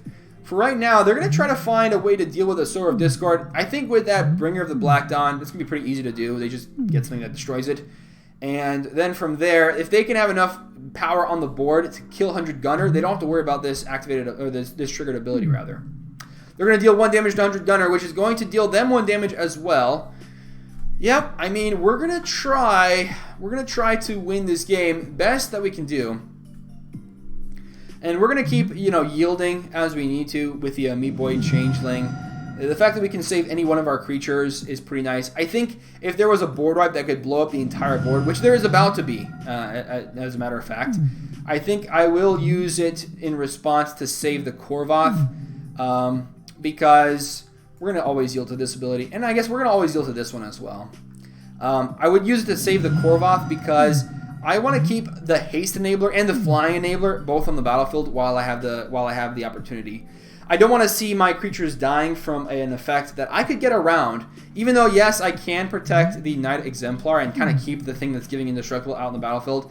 This board wipe is definitely going to be a big issue for us. So they are going to be trying to kill them, not only because of the Sword of Discord, but also because of the board wipe. If they stick around, their creatures are gone. They don't want to see that happen. So I'm hoping this is the best thing that could happen. They try to kill 100 Gunner. 100 Gunner has some type of effect that makes them survive somehow, and then we get to go to our turn and win the game with a Primal Surge. That's going to be the best case scenario. Worst case scenario, Walter Byrne decides that we are worth killing right now. They don't want to see us doing anything else. Creven also worth dying and worth killing here, because they do have enough tokens that they can send them all our way. And then after that, they can start focusing all on 100 Gunner now that it's just down to a 1v1. I mean, that does sound like a pretty smart move, so if I were them, I do think that's probably a part of what I would want to do. I don't want to see us, I probably wouldn't want to see us have a lot of creatures out there, so... But again, they're going to lose all those creatures if they allow 100 Gunners to survive this turn. So, the biggest creature they can block is this 5/5, so they can take 4 plus 10, so that's 14, plus another 5, that's 19, that's only going to put them down to 20, so they need to find a way to make them lose twice as much life. Otherwise, right now, killing 100 Gunner, not going to be a good option. They're going to put a creature from a graveyard onto the battlefield under their control. They can choose any creature that they want. A Tarka might be an interesting choice if they can give... they do have a dragon out there, actually. So maybe not that bad of a deal. Besides that, I don't really see anything else that they're really going to be interested in. They could... Actually, check this out. They could get the... actually, that creature's gone, isn't it? That creature is gone. What do they target? I want to see what they chose as their target here. Ruined Servitor. All right, so that's not a really big deal here. I would be surprised if they didn't go for that that dragon. Getting that dragon out there means that they could attack for twice as much damage from the Taurian Mauler, making that a much better target to block. Really. We can even use the Meat Boy Changeling to have given something else they control the ability to be a dragon as well. So that's also not too bad. I don't see any tribal stuff out there that we can use the second ability from the Meat Boy Changeling on. So we'll just keep seeing what happens here. We'll keep doing our thing. Alright. They're going to attack with a couple of these over at Creven. So this does make me think they're not interested in getting rid of 100 Gunner here. They're A-okay with that board wipe. Or at least they can't do anything about it. So they're going to attack with a bunch of soldiers over at Creven. It might be enough to kill them. Although I don't know if they have enough creatures to kill both us and Creven here. They're going to attack another one at Creven here. Looks like they're just going to swing all out there. Which is kind of weird that they gained that Ruined Servitor. And then now they're trying to kill the person who owns it. Alright, so they're going to attack us for 2 creatures. We've got 2 creatures that can block. We're going to see a 5/5 coming at us with Indestructible. Okay, so from here, you know what? Let's just block with the Meat Boy Changeling and the Korvoth Brightflame, and then give Indestructible the Korvoth Brightflame. So they're going to attack us with that 5/5. I want to make sure that I'm seeing all the creatures that are attacking me. So I'm going to go ahead and minimize some things here. They're going to go ahead and get to draw a card, and let's see what happens. Let's see what we can do. How can we block that's going to be the most effective for us? Yes, this does mean that Korvoth Brightflame will be dying during the board wipe, but I think it's more important for us to survive. I think that's definitely going to be a big deal. We're going to always yield to this ability because we don't have anything that we want to do to respond. Alright, so, yep, things are going pretty good. They're going to go ahead and get the Smothering Tithe trigger off of the third opponent, which is, let's see who they are, Creven 805, being able to not pay for that Smothering Tithe. Alright, so we have no effects that we want to do. So what do we go for from here? Yeah, alright, so there's a lot of things attacking Creven. a couple of things attacking us, and we've got also a trampler attacking us as well. So each player is going to draw our card. All right, so we've got 5 trample damage. So let's say we block with Golos. That prevents that damage. We can then block each one of the 3 soldiers and then give Golos indestructible. So we get to keep all of our creatures for the most part. Yeah, we do lose the Korvoth. Otherwise, let me see here. Yeah, there's no other way to do it where we can literally keep 2 life. And with that board wipe coming down, that makes us pretty happy as well. You know, I'd like to keep that Korvoth, so maybe we actually are okay with getting rid of the Golos. That is kind of a strange thing to do, though. Do we want to keep Golos or do we want to keep Korvoth? I think we're going to keep Korvoth here. So we're going to block like this. So we're going to block here, block, let's see, that one's going at us too, and then block here. All right, so let me see here. Oh, that's blocking the wrong thing. I want to block a different creature. So that is going at us that we're blocking. That is going at us and we're blocking it. That's going at us. Oh, this one's not blocked. Okay. So let me see here. This one's going at us. We're blocking it with 5 toughness. 5 here, 1 here, and then 1 here and 1 here. All right, so we are going to be okay. We're only going to lose our Golos, and I think this is the right play. Like I said, if we find that Primal Surge, there's a very big possibility that we will be able to survive here. Thanks to us being able to give the Korvoth Bright Flame the ability to be a knight, and by making this dragon into, like, knighting this dragon. Literally what we've got here is a Meat Boy Changeling is taking a sword and saying, I now knight you, Korvoth Bright Flame, as Sir Korvoth Bright Flame of the, Kylem Empire. And so they're going to go ahead and knight them. That allows them to survive the Phyrexian Scriptures, destroying all those creatures. All right, so they're going to go ahead and allow everybody to draw a card here. We're going to stay at 2 life. I think this is the right way to play this out. Yeah, I think this is it. This is the right way to do it. Staying at 2 life is not bad. We're going to always yield to this Mothering Tithe ability. We drew into another land, of course. We're going to say no. Man, what is up with drawing all these lands? We don't even have that many lands in the deck. That's like crazy amount. You know what I mean? Like, we've got 38 lands. That's a pretty normal amount of lands to have. And I don't think we've missed a single land drop all game. And on top of that, we've got 6 additional lands in hand. So, definitely very, very strange way that we've drawn here. I think if we had drawn better, this deck would have had a better showing. But even then, I mean, even with the bad luck that we've had there, we've still been doing pretty good from these. So we're going to allow our Golos to die from the Bringer of the Black Dawn. That's fine. And then from here, we can keep our Korvoth alive during the Phyrexian Scriptures. So as the Scriptures are read, we knight the Korvoth Bright Flame. All right, so Creven here does die, and that means one fewer opponent for us to worry about. This will also die from the Phyrexian Scriptures being activated, so that's going to be helpful for us. We're not going to be dying unless something has haste. Technically, they could give us their commander and then activate it right away to kill us. But, you know what, actually now that I think about it, they could go for giving us their commander and then seeing if we can kill them, right? They can just wait to see if we die. Like if we're about to win the game, then they can activate the ability from their commander and kill us. I think it's worth it. We'll try it out. Ooh, Access Immortality is pretty nice. So they can make us switch life total with 100 Gunner if we can survive that long. Yeah, this is a downside though. 100 Gunner on the battlefield. Yeah, this is kind of rough because again, like I said, they can get down their commander and then they'll have 3 mana available to go for activating that ability. They're gonna go ahead and tap out some more mana. They've got plenty of treasures. So what do they want to cast here? They might be an X spell. Chronomatic Escape. So creatures can't attack you. Exile Chronomatic Escape with 3 suspend counters on it.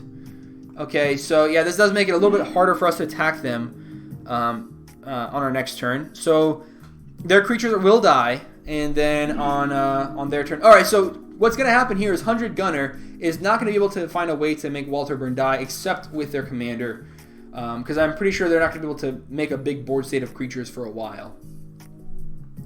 I do like the idea of attacking 100 Gunner on our next turn, but at the same time, you know what? Actually, the more I think about it, I don't know.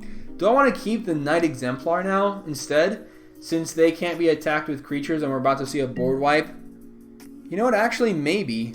No, it is better to have a way to win with Korvoth Bright Flame. I feel like this is better. Yeah, this is going to be better. All right, so end step here. We're going to go ahead and go to the next turn. Here at the upkeep, in response to the Mana Crypt, we're going to go ahead and target the Korvoth to make it gain all creature types until end of turn. So targeting the Korvoth, it is now becoming a knight.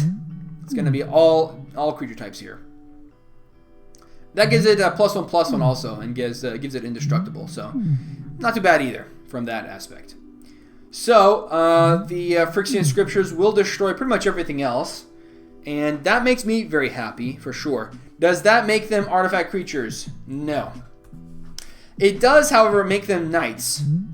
Yep, it will make them knights, which allows them to... how does this have haste? Is this a knight? Oh, it is... Well, it says other knights you control. Oh, it's giving flying and haste anyways to this card. Okay, well, we weren't planning on attacking it anyways. But this will make this die, so we'll have to say goodbye to our Knight Exemplar, which was making our things indestructible, which was pretty nice. But the benefit here is now we can go for the Outlaw Polani, and when our creatures die, we get more creatures. So that's one benefit. The downside here, Mind's Dilation, is making it pretty easy for Walter Byrne to, run away with the game. So let's see. 100 Gunner could technically team up with us, and I don't know if it's worth teaming up with 100 Gunner, because when it is 1v1, I don't know if we'll have enough damage to kill them. Yeah, this is a bit of an issue here. Walter Byrne is gaining life too, so we don't have to worry about they don't have to worry about losing life super quickly. Yeah, this is kind of tough for us. We can play out our commander and start playing out this one's a human, right? Human, shaman, ninja. Yeah, like I said, ninja. Sorry, I forgot ninja was the best one. Yeah, so we're gonna go for ninjas, and we can cast this out for 3 mana, cast this out for 1 mana. Not bad. And if we find more cards like a Meat Boy Changeling, where we can give all of our creatures the ability to become knights, then we can do even more cool stuff. Alright, so what else do we want to see? 100 Gunner is doing a couple more things. We're just still waiting for them to decide what they want to do. They've only got 3 cards in hand. They have their commander available. I think they've cast it twice so far, so it's going to cost 7 mana. That means they'll have 9 mana left over. So with 9 mana, they can make Walter Byrne lose 6 life. On our turn, we can make them lose a lot of life too, and draw some cards. But at the same time, I don't know how much this is going to be helpful for us, because 100 Gunner wants us to die so that they don't go down to 2 life from the Axis of Mortality. They cannot kill Walter Byrne at the moment. So, with that in mind, they're trying to find out some type of answer, some type of out in this situation. I'll tell you what out would work in this situation. Boom Pile. Would work. Would definitely work, and would allow them to have plenty of mana left over that they can keep doing more cool stuff too. It does get rid of their Phyrexian Scriptures, exiling cards from graveyards. I guess that's one cool thing, but we're not really doing anything with their graveyard, and it doesn't look like Walter Byrne is doing anything else either. So if I give Zontra to Walter, will you execute him? Well, let me see. On Walter's turn, they will make my life total go up. I guess, you know what?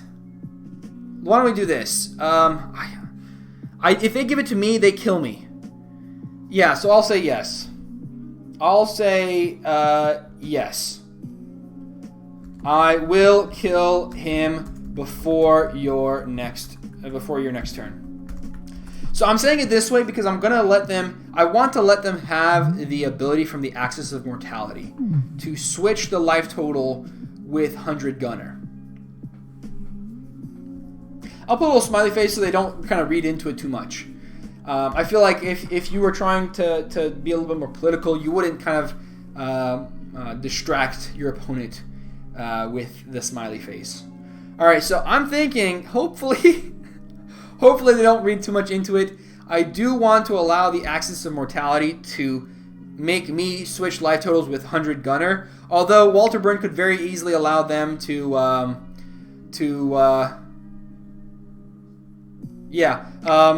could very easily allow them to switch life totals with them.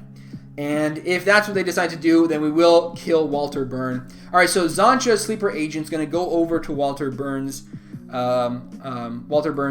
battlefield.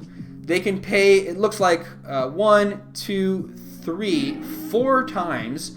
So putting them down to 8. I can also do it 4 times. 1, 2, 3, 4, and I'll have 3 mana left over. 3 mana left over allows me to do not a whole lot, honestly. But we'll see how they want to switch the life totals here. Again, if they choose to go this way, then what I will do is, I guess there's not really a good way to do it to prevent 100 Gunner. Yeah, there's not really a great way to do it here. And we'll be at 2 life. They'll be able to recast their commander. I mean, that's just a problem for a later time. Yeah, this is a bit of an issue. If we kill Walter Burn, then we die. If we don't kill Walter Burn, then we break our deal. And if we had not made a deal, then we would have died anyways. So why don't we do this? Walter Burn, when they go to their turn, if they decide to switch with us with 100 Gunner, we're cool. We're okay. They can keep doing whatever they want for their turn. So actually, you know what? Check this out. We will say this. Hey, so now that the Zancha has done its thing, hey Walter. So we're totally resolving, to do what we're trying to do. Hey Walter, if you don't switch, hold on a second. Let me see. Anguish Unmaking, targeting their own Zancha. It looks like. What is this being used on? I can't see the target here. Targeting the treasure token. Anguish Unmaking is removed from the stack because it has no legal targets. Oh, it looks like they were trying to get rid of their own Zancha that way. Okay. Not exactly what they were going to be able to use. Alright, so for us, what can we do on our turn? 100 Gunner said what? They misclicked on the treasure token. But you know what? I mean, I'm kind of stuck between two things. On one hand, I want to say, look, the misclick makes it so. Yeah, they say wait what? So you misclick. You misclicked and targeted a treasure. Yep. So they accidentally hit the wrong thing here. So with Zancha, the best thing that they could do is, I guess I could put it this way. So during at my end, I'll say this. Hey, Walter, listen to me. You could potentially draw into an answer to the Zancha killing you. Maybe a way to gain a whole bunch of life. But if you target 100 Gunner with me, I'll let you have. Oh no! The more I think about it, the more I think I can't, because I promised to kill them, and this shrine might actually make it so I can't kill them. Yeah. Boy, oh boy. Yeah, I can't change now, and they're just gonna kill me here. I just want to find a way to gain life. That's the big thing I'd like. I don't know if we've got a way to do this here. I don't think there's a way for us to go for it. We need to find a way to gain life, and I don't really see any ways to gain life in this deck. Yeah, I don't really see any ways to gain life. All right, so here we are at the upkeep. Technically, we could draw into a way to gain life. So let's go and draw a card for our turn and see what we draw into. We draw into a coat of arms. So, hold on. Let's just do this. Let's play it down the mountain first, and from here, we will go ahead and activate the Zancha. So we'll pay 1 mana, and 1 mana from the talismans, because of course we're not going to be using them. All Alright, so we're going to go ahead and draw a card from that. You should have exactly enough to pay in and kill. Well, we'll see. We'll see exactly how much mana I have here. We'll pay for... Hold on a second. So, Mutavault with the Coat of Arms. So, if we give the Korvoth... Well, technically, it shares a creature type with all of our things anyway, so... We're going to give an additional +3 from our Coat of Arms. Man, that Axis was going to be lit, too. Swap Gunner to 2 and me to 40. I mean, I feel like I'm losing anyways. I feel like I lose if I stick to the deal. But I am a man of my word.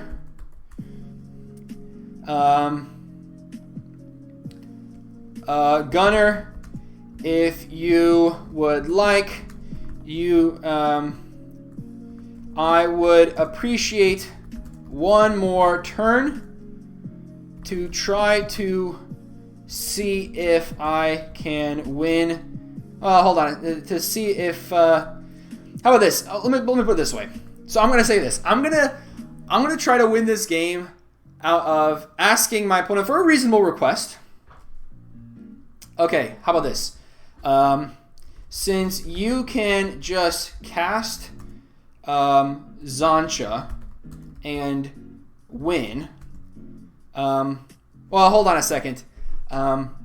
You can, but it's up to you. Well, no, I'm not going to put them in a position like that. I think that's pretty bad. All right, so let's keep drawing. Let's keep doing cards here. So 1, 2, and 3.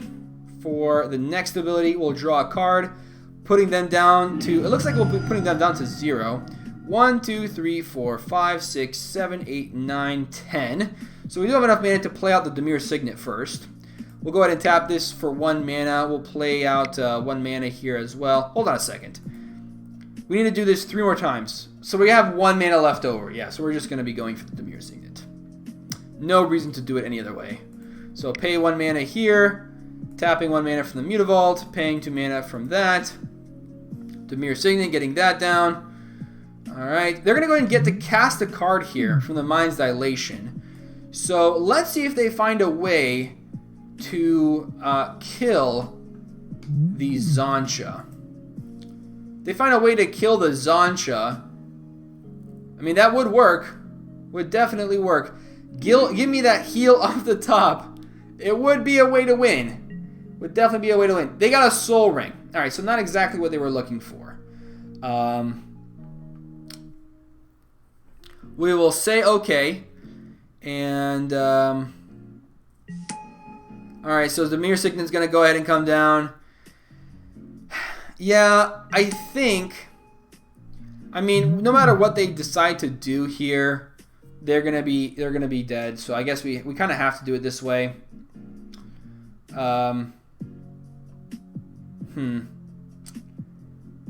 Yeah, there's nothing else we can do about this. I was hoping that we could find some way to win, but there's not going to be a way for us to do it. We're just going to keep doing the Zancha ability to stick to our stick to what we said that we were going to do, and we can pay 1 more mana here from the planes. Okay, we gotta stick to our deals, right? Stick to our deals. I don't even know if we could have won anyway, so we just got to keep going for it here. 1, 2, and 3.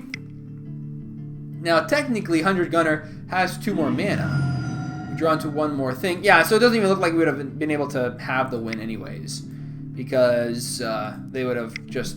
This is just going to be it. We're going to activate Zancha 1 more time. We're going to draw an additional card. And let's see if Walter Byrne has a way to survive here. If they do, 100 Gunner is going to have to use the ability to kill them on their turn. Meaning Zancha is going to be a little bit harder to recast. They're going to kill themselves drawing a card with Zancha. Okay. Fair enough. Fair enough. Alright, so what happens to us? That is it for Walter Byrne. They are gone. We get to draw an additional card here. They say good game and well played. We will say the good game as well. We will send that over. And then from here, we're going to go ahead and discard a bunch of lands. Do we want to attack with both of these cards? I think we do. I say let's do it. Just to put them down to 34. Making it a little bit closer that we get a way to win from here. Not very likely, but it definitely is a possibility. Death by 1,000 cuts, says 100 Gunner. Yeah, like I said, I'm pretty sure on their next turn they've got it. Even if they lose the Mana Crypt flip, like they probably still have enough mana to get out their commander and activate it one time. So we're not gonna really see, them, do much. I guess what I could have done, they're gonna go for a Terminate on our dragon, so only gonna take 1 damage from the Amoeboid Changeling. Not too bad. So from here, what do they want to do instead? What could have helped? Here, I'll give you a sub, says Walter Byrne. Well, thank you. I'm actually pretty close to 1,000, and once I get to 1,000, it's smooth sailing from there, because then YouTube will start to pay me. I think we'll keep the Fabled Passage in hand. We're going to discard the Swamps and keep the other cards in hand. All right, so 100 Gunner. It looks like, I'm pretty sure they're just going to be able to win the game here. We'll put a little smiley face in the chat. Why not? I am kind of happy, though, that this game is over. I was very hungry. Very hungry indeed. I think what I should have done, I should have politically said, look, if I do that, then you just recast Xancha and kill me. Why don't I do this? I will do that if you give me, 1 turn to try to win the game. And if I can't win the game, then you got it, Give me an additional turn after that, and then you got yourself a deal. And that kind of puts them in a position where it's like, you know what? Yeah, if they can win a game in 1 turn, that's fine. Yeah, it looks like they've got the win here. I should have done that politically, but they might have not even gone for it. So, hey, 100 Gunner here winning the match. I had a lot of fun with this deck. It is pretty cool. Cool little shapeshifter deck. I think what I'd like to do is add a few board wipes because that whole game, I was just really behind, and I wanted to reset the board, and I just couldn't find a way to do it. So that was kind of the one thing I'd like to see included in this deck. But I had a lot of fun, and I hope you had fun watching this video. And even if you didn't, I will definitely see you in the next video. Stay awesome.